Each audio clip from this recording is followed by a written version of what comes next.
Deuteronomy Chapter 5. The Ten Commandments. Moses summoned all Israel and said to them, Israel, listen to the statutes and ordinances I am proclaiming as you heard them today. Learn and follow them carefully. The Lord our God made a covenant with us at Horeb. He did not make this covenant with our fathers, but with all of us who are alive here today. The Lord spoke to you face to face from the fire on the mountain. At that time I was standing between the Lord and you to report the word of the Lord to you, because you were afraid of the fire and did not go up the mountain. And he said, I am the Lord your God who brought you out of the land of Egypt, out of the place of slavery.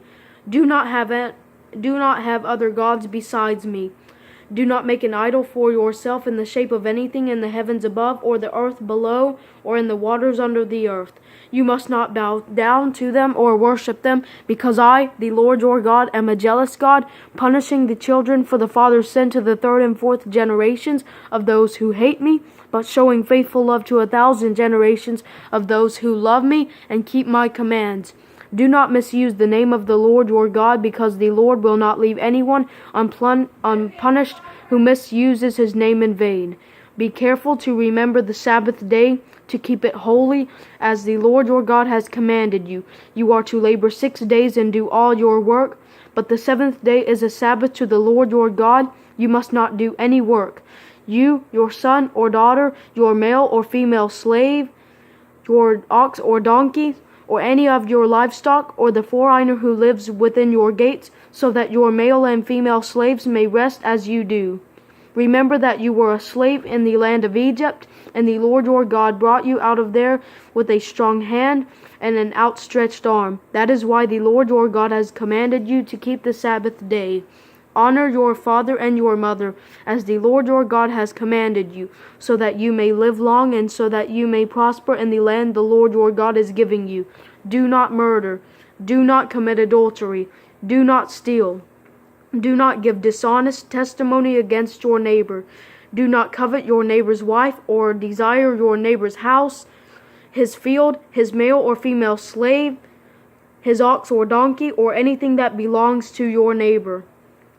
The people's response. The Lord spoke these commands in a loud voice to your entire assembly from the fire, cloud, and thick darkness on the mountain. He added nothing more. He wrote them on 2 stone tablets and gave them to me. All of you approached me with your tribal leaders and elders when you heard the voice from the darkness, and while the mountain was blazing with fire. You said, Look, the Lord our God has shown us his glory and greatness, and we have heard his voice from the fire. Today we have seen that God speaks with a person, yet he still lives. But now, why should we die? This great fire will consume us, and we will die if we hear the voice of the Lord our God any longer. For who out of all mankind has heard the voice of the living God speaking from the fire, as we have, and lived? Go near and listen to everything the Lord our God says. Then you can tell us everything the Lord our God tells you. We will listen and obey. The Lord heard your words when you spoke to me. He said to me, I have heard the words that these people have spoken to you. Everything they have said is right. If only they had such a heart to fear me and keep all my commands always, so that they and their children will prosper forever. Go and tell them, return to your tents. But you stand here with me, and I will tell you every command. The statutes and ordinances you are to teach them, so that they may follow them in the land I am giving you to possess.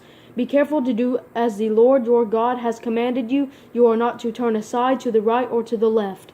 Follow the whole instruction the Lord your God has commanded you, so that you may live, prosper, and have a long life in the land you will possess.